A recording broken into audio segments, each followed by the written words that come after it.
নির্জনের কাছে আসছি। নির্জন, আরজি করে এই ঘটনা গোটা দেশের এই মুহূর্তে সবচেয়ে বড় খবর, আর কোনো খবর থাকতে পারে না। আমার বাংলার এই মেয়ের সাথে এই ঘটনা ঘটেছে, কিছু কি লুকানোর চেষ্টা হচ্ছে? এত তড়িঘড়ি কেন? দেখুন, একটা কথা বলবো, লুকোনোর চেষ্টা কি হচ্ছে সেটা পুরো আইনের হাতে আমরা সঁপে দিয়েছি। জিনিসটা আমরা জানি না ভেতরে কীরকম প্রপার ইনভেস্টিগেশন করছে। দেখুন, আমার বাড়িতে যদি একটা খুন হয়, আমি নিশ্চয়ই গিয়ে তার ইনভেস্টিগেট করতে গিয়ে আমি নিজে আরেকজন যে খুনিকে শনাক্ত করেছি তাকে খুন করে আসবো না, আমাকে আইনের শরণাপন্ন হতেই হবে। সেক্ষেত্রে প্রশ্নটা থাকছে জিনিসটা ঠিকঠাক করে হচ্ছে কিনা। দেখুন, আমরা প্রথমে একটা জুডিশিয়াল ম্যাজিস্ট্রেটের কমিটি চেয়েছিলাম, যেটা ফর্ম করে আমরা চেয়েছিলাম যে নিরপেক্ষভাবে বিচারটা হোক। আমাদের অন্যান্য দাবিগুলো মেনে নেওয়া হয়েছে, কর্তৃপক্ষ আমাদের পুরো সাপোর্টে ছিল এবং সেটা পুরো মেনেও নিয়েছেন। প্রশ্নটা হচ্ছে জুডিশিয়াল ম্যাজিস্ট্রেট কমিটিটা কিন্তু পুলিশের হাতে দেওয়ার পরে তারা ফর্ম করেননি বা কোনো রিপোর্ট এখনও অবধি আমাদের হাতে আসেননি। তো সেক্ষেত্রে একটা প্রশ্নচিহ্ন রয়েই যায় যে কি করে ভেতর ইনভেস্টিগেশনটা চলছে, ঠিক আছে। কিন্তু যেটা বললাম, আমরা আইনের শরণাপন্ন হয়েছি, তাকে বিশ্বাস করতে হবে। অ্যান্ড আমরা বিশ্বাসী যে ইনভেস্টিগেশন যেটা হচ্ছে প্রপারভাবে হবে অ্যান্ড সেই রিপোর্টটা আমাদের হাতে আসবে। তার জন্য আমরা অপেক্ষা করছি। এর জন্যই আমাদের আন্দোলনটা করা, যে আমরা 48 ঘন্টা সময় চেয়েছি, সময় দিয়েছি গভর্নমেন্টকে এবং কর্তৃপক্ষকে, সবাইকে, যে আমরা এর মধ্যে নিরপেক্ষ একটা বিচার, একটা তদন্ত চাই।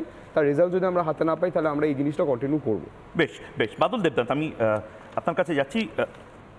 এটা ঠিক নয়, মানে ইনফ্রাস্ট্রাকচারাল প্রবলেম, শাক দিয়ে মাছ ঢাকার চেষ্টা, এগুলো ঠিক নয়। কোথাও গিয়ে তো একটা ইতি টানতে হবে, মানে সব কিছু একবার করে হবে এবং তারপরে আপনারা নড়ে চড়ে বসবেন কেন? খুব দুঃখজনক, কি ভাষায় বলবো, ভয়ঙ্কর, নৃশংস এবং নিন্দনীয় ঘটনা। ময়ূক, আমি একটা অনেক দিন পর এলাম তোমার চ্যানেলে। এইরকম কিছু মানুষ থাকে যাদের জন্য বাংলার বদনাম, দেশের বদনাম, বাংলার মা বোনেদের বদনাম, তোমার আমার ডাক্তাররা যারা আন্দোলন করছেন তাদের সকলের বদনাম।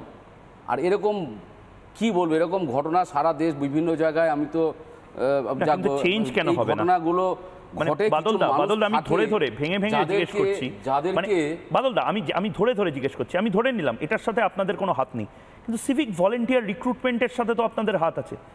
অবশ্যই এই সিভিক ভলেন্টিয়ারদের রিক্রুটমেন্টের প্রসেসটা কি আপনারা যদি একটু বলেন? আমি প্রসেসটা জানি না, কিন্তু কাদের হাত থাকতে পারে? ভলেন্টিয়ার রাজ্য সরকার বাংলার মানুষের যুব সমাজের স্বার্থে এটা করেছে, যাতে কর্মসংস্থান হয়।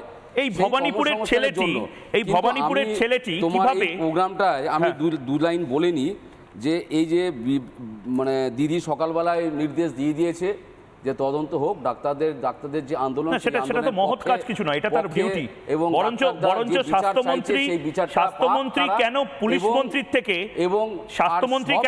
মন্ত্রীর থেকে কৈফিয়ত দাবি করবেন না? সব বিষয় পুলিশ মন্ত্রী বা বলে মমতা ব্যানার্জির বা মুখ্যমন্ত্রীর বদনাম, এটাও ঠিক নয়। আমাকে একটা কথা বলুন, যখন আমি বুঝতে পেরেছি বাদলদা, তারা কিন্তু মুখ্যমন্ত্রীকে জানিয়ে করে না, কিন্তু আপনার বাড়ির লোককে, তার মা বোনকেও জানিয়ে করে না। জেল চেয়েটা অন্যায় করলো, আমি বলছি তার সঙ্গে যদি আপনারা নিশ্চিন্তে থাকুন।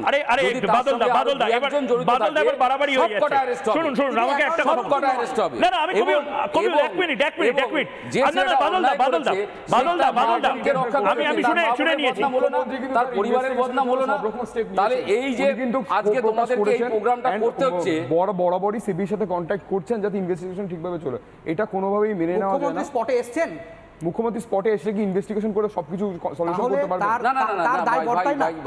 না, আমাকে একটা কথা একবার বাদলদা, আমি একবার ছাত্রদেরও বলতে দিন না। আমার একটা কথা, আমি এই মুহূর্তে একটা বিষয় আমাকে বলুন না, যে এই যে সিভিক ভলেন্টিয়ার যে সঞ্জয়, এ কি করে ঢুকলো এত সহজ? এর কে ছিল? মানে ছাত্র? সিভিক ভলেন্টিয়ার কোনো ছাত্রের সাথে? তাহলে এই সঞ্জয়টা কে? ও কি প্রিন্সিপাল? না। ও কি ডিন? মানে কে সঞ্জয়টা কে? আমি তো অ্যাক্সেস পাবো না বোধহয়, আরজি করের সেমিনার হল কোথায় সেটাই আমি জানি না। মানে সঞ্জয়টা কে? ও কি করে ঢুকলো ওখানে? আমি সেটা জিজ্ঞেস করছি। মুখ্যমন্ত্রী সব করেছেন, ভালো কাজ করেছেন, কিন্তু সঞ্জয়দেরকে কারা এরমভাবে ডিরেক্ট অ্যাক্সেসটা দিচ্ছে ভাই, এটা তো আমাকে বলুন। দেখুন, আপনি যেটা বলছেন সিভিক ভলেন্টিয়ার একটা পার্টিকুলার পরিচয় দিয়ে যেটা বলছেন যে ওই না, ঠিক আছে, মেনে নিলাম সিভিক ভলেন্টিয়ার নন উনি ঋষিমুনি, কিন্তু এই ঋষিমুনি হয়েও উনি ওই অ্যাক্সেসটা, আরে দাঁড়ান না, আপনি বড় উতলা হয়ে যান বাদলদা, আমি তোমার সাথে কথা বলছি। আমাকে বলুন যে মানে বেসিক জায়গাটা হচ্ছে এই অ্যাক্সেসটা কি করে পেল, ভেতরে ঢুকলো কেন?